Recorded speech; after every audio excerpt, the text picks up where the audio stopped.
It all started with a dent, just a small one on the side of my car, nothing major.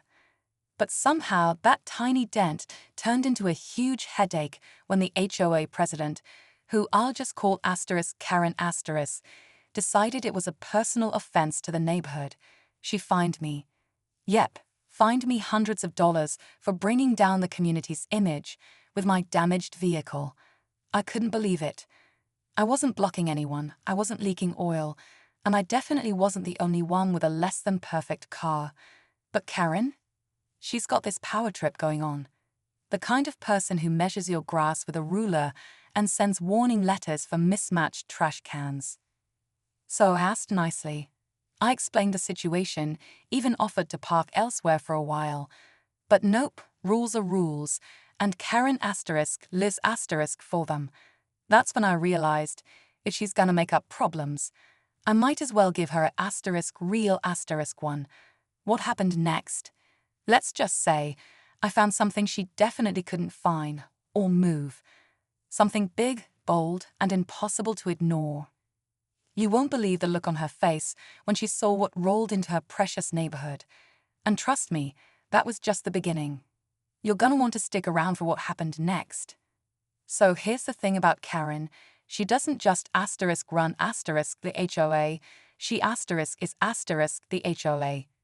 She walks around with her little clipboard, snapping photos of people's lawns, writing notes like she's running some elite military base instead of a quiet suburban neighborhood. People around here mostly just roll their eyes and try to stay off her radar, but once she locks onto you, it's game over. She'll dig through the handbook and find something to nail you on. After the dent fine, I started noticing things. Karen's car, for example, parked half an inch over the line for days. Her dog, never on a leash. Her front yard, definitely not HOA-approved landscaping. It was like the rules only applied when it suited her. That's when I realized this wasn't just about a dent, it was about control. I talked to a few neighbors. Turns out I wasn't the only one she'd messed with. One guy got fined for a Halloween decoration staying up 2 days too long.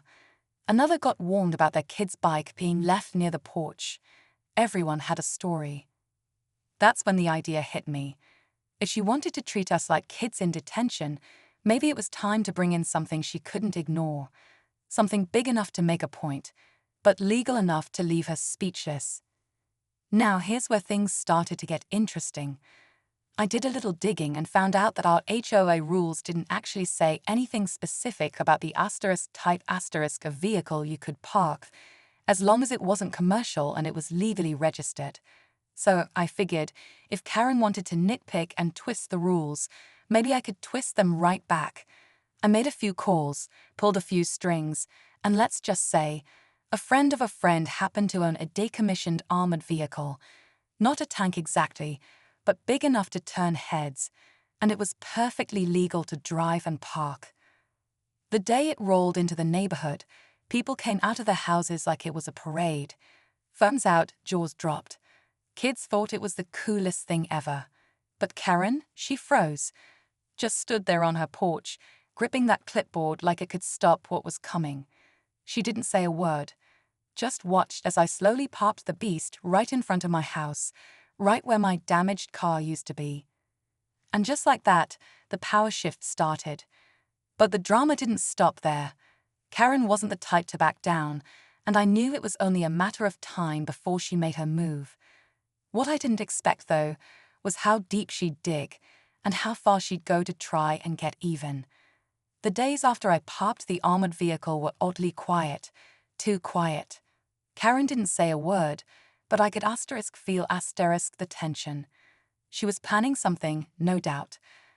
I caught her taking photos from across the street, whispering to other board members, pacing her front lawn like she was organizing a war room. Neighbors started asking me what was going on. Some were supportive, even amused. Others were nervous, afraid Karen would start cracking down harder on everyone just to prove she still had control. Then one morning, a letter showed up taped to my door, not mailed, not even in an envelope. Just taped right there, like some dramatic movie scene.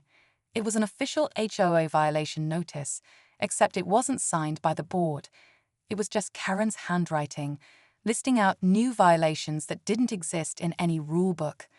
Things like parking intimidation, visual disruption, and my personal favorite, neighborhood morale hazard. I laughed at first, but then I realized she wasn't just annoyed, she was escalating. The next day, I saw her meeting with a tow company rep in the street. They walked around the vehicle, pointing, talking, shaking their heads. The problem for her was, there was nothing she could do. It was legal. It wasn't blocking anything. But I knew Karen wouldn't stop there, and I had no idea just how far she was willing to go, until that night. That night, just past midnight, I heard a noise, low, metallic, and out of place. I looked out my window and saw a truck slowly creeping down the street. Not a delivery truck, not even a tow truck. It was an unmarked, flapped with chains hanging off the side, idling right near the armored vehicle. Two guys in dark hoodies got out and started circling it, like they were trying to figure out how to move it without making a scene. I grabbed my phone and started recording. No lights, no company logos, and definitely no HOA presence. This wasn't official, it was sneaky. I opened the door and shouted, and just like that, they jumped back in the truck and sped off. I barely caught a glimpse of one of their faces, but I knew this wasn't random. This felt planned. The next morning, Karen was out front watering her plants, like she hadn't just tried to pull off a late-night tow job. I didn't say anything, yet, but the stakes were higher now. She'd gone from annoying to outright shady, and I wasn't about to let it slide. Later that day, I got an email. Not from the HOA, but from someone who used to be on the board. The subject line was simple. You need to know what she's hiding. And that's when everything changed. I opened the email, heart pounding a little, not sure what I was about to find. Inside was a PDF attachment labeled HOA Internal Notes. It had minutes from old meetings, scanned documents, and the real kicker, a signed complaint filed against Karen by multiple residents over the past year. Turns out she'd been bending the rules for herself for months, approving renovations on her own property without permits, waiving fines for her friends, even misusing HOA funds for community events that never happened. The former board member had enough and finally decided someone needed to see the truth. With everything I had, I put together a full report and sent it to every resident on the HOA mailing list. I also forwarded it to the County HOA Oversight Board, just to cover all bases. Within 48 hours, everything exploded. Emergency meeting, full neighborhood turnout. Karen tried to keep control, claiming it was a smear campaign, but nobody was buying it anymore. The armored vehicle was still sitting proudly on my property, completely within the rules, unlike her shady decisions. The board voted to remove her on the spot.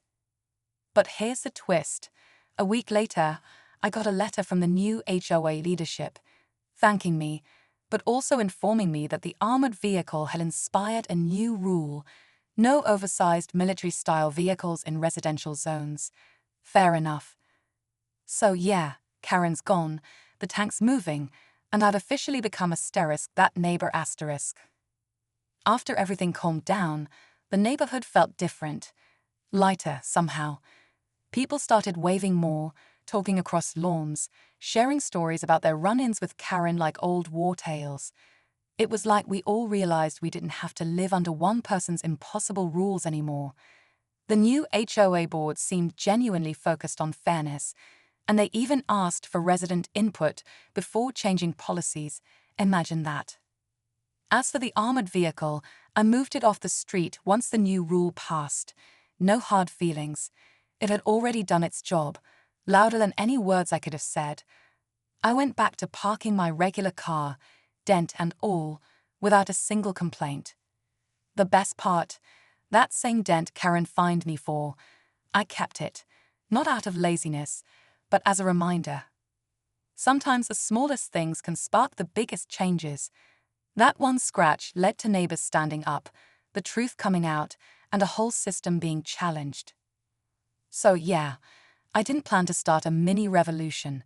I just wanted to be treated fairly. But if there's one thing I've learned from this whole HOA Karen drama, it's this. If someone tries to push you around with power they don't really have, don't be afraid to push back. Just make sure you do it smart and a little bit bold.